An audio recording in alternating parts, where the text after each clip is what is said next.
The restaurant was buzzing with energy, the scent of grilled steak and freshly baked bread filling the air. It was a high-end establishment, known for its exquisite service and fine dining experience. But tonight, something was off. A man in a tailored suit, mid-40s, well-groomed but unassuming, entered the restaurant. No one knew he was the CEO, the owner of the very place they worked at. He didn't announce himself. He wanted to see how his business operated when no one was watching. He took a seat in a corner booth, scanning the room with a careful eye.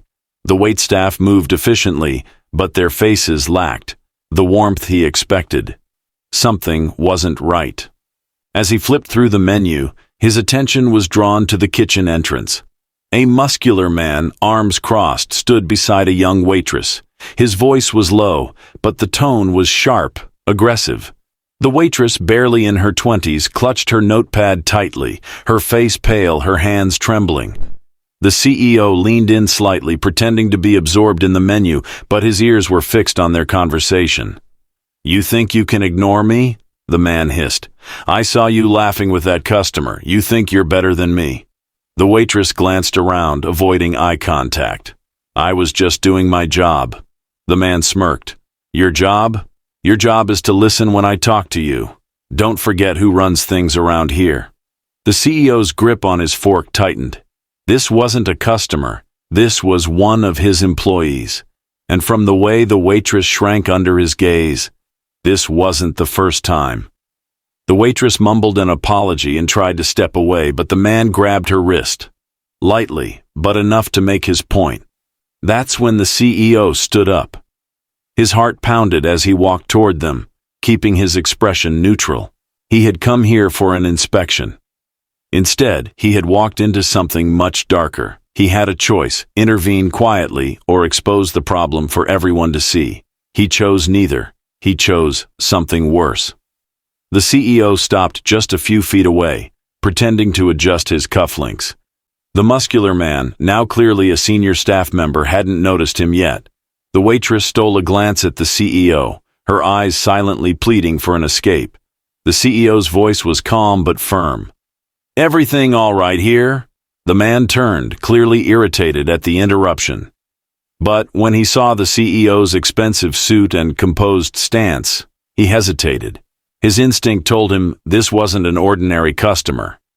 "Just talking to my staff," the man muttered, his grip loosening on the waitress's wrist. She quickly pulled away, rubbing her arm. The CEO nodded, looking around. Other staff members were watching from a distance, avoiding direct eye contact. This wasn't an isolated incident. Fear lingered in their eyes. The CEO had seen this before, in corporate offices. An abuse of power disguised as authority. "Good," the CEO said, stepping closer. "Because I don't tolerate unprofessional behavior in my restaurants."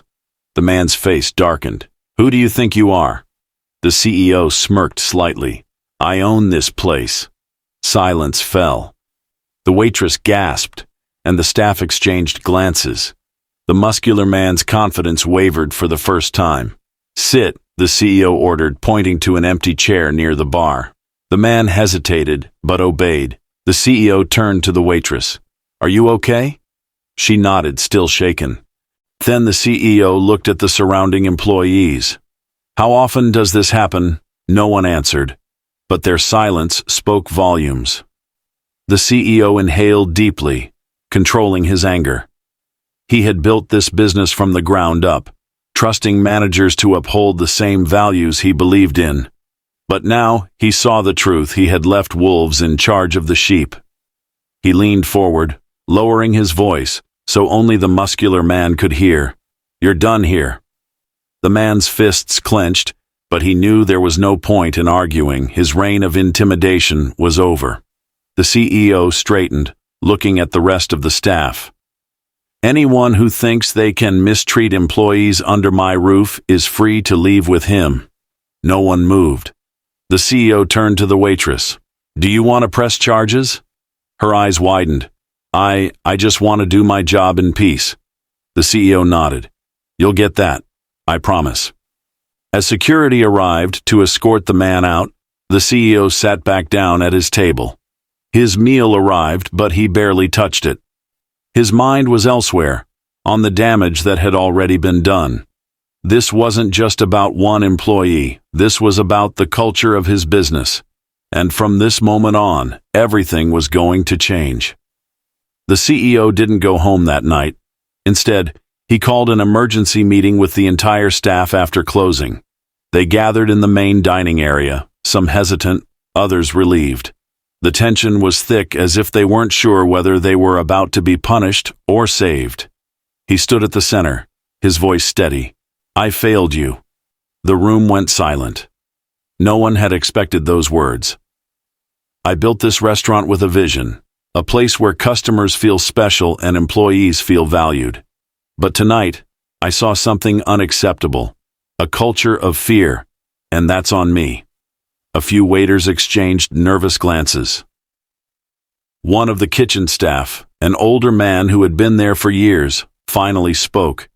"Sir, we didn't want to complain. We thought—" He hesitated. "We thought it wouldn't matter." The CEO's jaw tightened.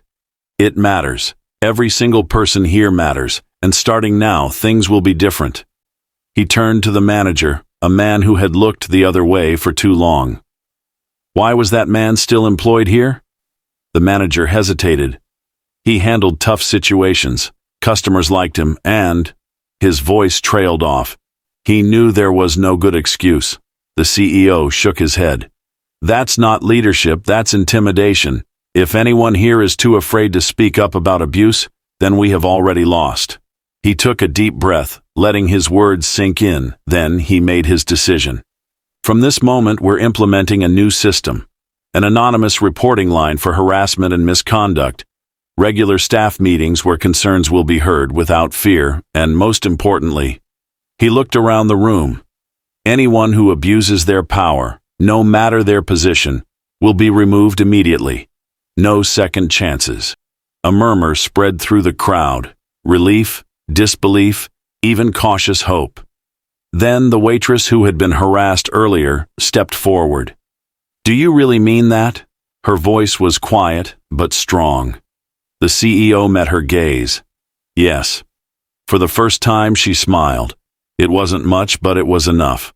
One by one the employees nodded. A weight had lifted. The CEO knew he couldn't fix everything overnight, but this was the first step. And as he looked around at his staff, really looked at them, he realized something. He hadn't just saved his restaurant, he had saved the people who made it what it was. The next morning, the restaurant felt different. The usual tension that clung to the air was gone.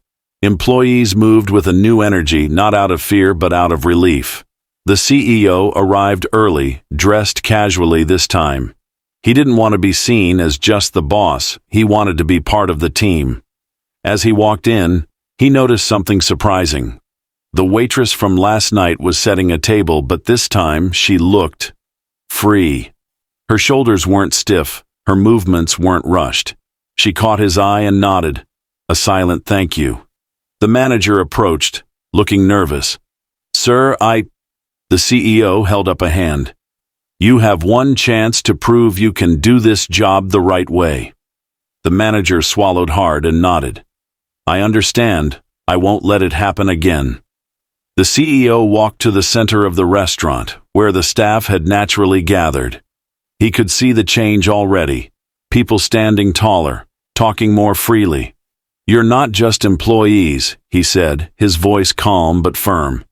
"You're the heart of this place. If you ever feel unheard, if anything is wrong, I want to know. Because this isn't just a restaurant, it's a family, and in a family, no one should live in fear." For a moment, there was silence. Then, one by one, they started clapping. It wasn't just for him, it was for all of them, for the second chance they had been given. The CEO smiled. He had come here to check on his business. Instead, he had learned what it truly meant to lead. And as he took a seat at his usual table, watching his restaurant finally feel alive again, he knew this was just the beginning. True leadership isn't about power, it's about protecting those who depend on you. A workplace thrives when respect replaces fear, and strength is measured by integrity, not intimidation.